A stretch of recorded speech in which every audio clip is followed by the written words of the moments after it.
பிரியமானவர்களே, இயேசுவின் நாமத்தினால் உங்களை வாழ்த்துகிறேன்.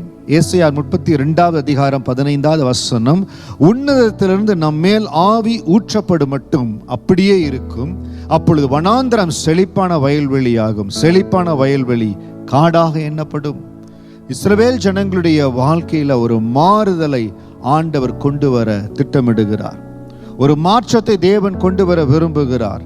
இந்த குறிப்பிட்ட பகுதியில் இதற்கு முன்பாக வருகிற வசனத்துல, என் ஜனத்தினுடைய நிலத்திலும் கலிகூர்ந்த நகரத்தில் உள்ள சந்தோஷம் இருந்த எல்லா வீடுகளிலும் முச்செடியும் நெருஞ்சலும் இருக்கும்.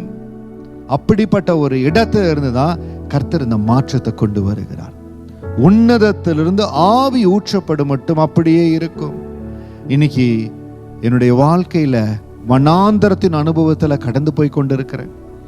ஏன்னே தெரியல. நல்லா தான் சேவிங்ஸ் பண்ணி வச்சிருந்தேன், சரியா தான் காரியங்கள் நடத்திட்டு இருந்தேன்.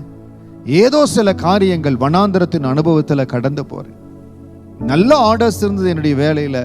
திடீரென்று மார்க்கெட் கண்டிஷன் ரொம்ப டிஃப்ரெண்ட் ஆயிடுச்சு.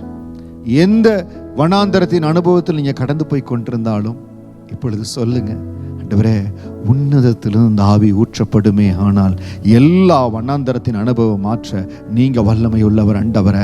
வனாந்தரம் செழிப்பான வயல்வெளி ஆகும். இன்றைக்கு உன்னதத்திலிருந்து ஊற்றப்படுகிற ஆவியின் வல்லமை உங்களை தொட போகிறது. பரிசுத்த ஆவியானுடைய தொடுதல் உங்க சரீரத்துல, உங்க வேலையில, உங்க குடும்பத்துல, உங்க தொழில கடந்து வர போகிறது. எந்த இடம் வனாந்தரமா இருக்குதோ அது வயல்வெளியாய் மாறும்.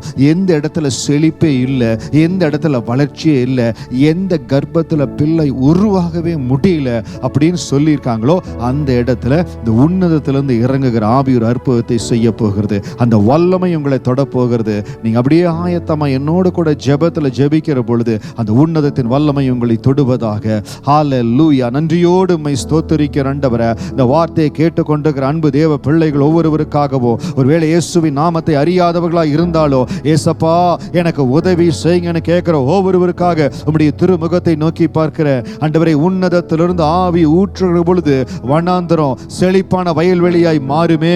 அந்த உன்னதத்தின் ஆவி, அந்த உன்னதத்தின் அபிஷேகம், பரிசுத்த ஆவியானுடைய தொடுதல் இவர்களை தொடும்படியா ஜெபிக்கிற. எந்த இடத்துல பிள்ளை பெற்றெடுக்க முடியாத அந்த வனாந்தரத்தின் அனுபவம் இருக்குதோ, இயேசுவின் நாமத்தினால செழிப்பான வயல்வெளியாய் மாறும்படியா கர்ப்பங்கள் திறக்கப்படுவதாக. எந்த தொழில நஷ்டம் இருக்காங்களோ அந்த இடத்துல ஆண்டவரே சூழ்நிலைகள் மாறுவதாக, அந்த சிறையிருப்பு மாற்றப்படுவதாக. கல்வாரி இயேசுவின் ரத்தத்தின் வல்லமையை அந்த இடத்துல தெளிக்கிறோம் ஆண்டவரே. ஒரு அற்புதம் நடப்பதாக, ஒரு அற்புதம் நடப்பதாக. அதிசயத்தை இவர்கள் கண்கள் காண்பதாக. ஆண்டவரே, எவ்வளவு வந்தாலும் கையில பணம் நிக்கிறதே இல்லைன்னு சொல்லி ஒரு வனாந்தரத்தின் அனுபவத்தில் போறாங்களே, அந்த இடத்துல அந்த குடும்பத்தினுடைய அப்பத்தையும் தண்ணீரையோ அவர்களுடைய செலவுகளை கர்த்தர் ஆசீர்வதிக்கும்படியா ஜெபிக்கிற. அந்த இடத்துல ஒரு கட்டுப்பாடு கடந்து வரும்படியா ஜெபிக்கிற. தேவனுடைய நடத்துதல் கடந்து வரும்படியா ஜெபிக்கிற. வனாந்தரமா இருக்கிற அந்த ஃபைனான்ஸ் சிச்சுவேஷன்ல ஆண்டவரே செழிப்பான வயல்வெளியாய் கர்த்தர் மாற்றுவீராக. அந்த உன்னதத்தின் ஆவியானவர் இந்த ஸ்தலங்கள்ல இந்த தேவ பிள்ளைகள் மேல, ஒருவேளை உங்களுடைய நாமத்தை அறியாமல் கதறுகிற அன்பு பிள்ளைகள் மேல என் தேவன் இறங்கும்படியா ஜெபிக்கிற. ஏசாயா 32:15 ஆசீர்வாதம் இவர்களுடைய சிரசின் மேல் தங்குவதாக. வனாந்தரம் செழிப்பான வயல்வெளியாய் மாறுவதாக. நிச்சயம் இந்த வசனத்தின்படி, இந்த வசனத்திலிருந்து உங்களுக்கு கடந்து வந்திருக்கிற வல்லமையின்படி என் ஆண்டவர் அற்புதம் செய்வார். விசுவாசிங்க, நம்புங்க. ஏசப்பா உங்களுக்கு பெரிய எல்லைகளை வைத்திருக்கிறார். வனாந்தரம் செழிப்பான வயல்வெளியா மாறி இருக்குது. ஆசீர்வாதம் உங்க மேல தங்கும்படியா ஜெபிக்கிறேன். God bless you.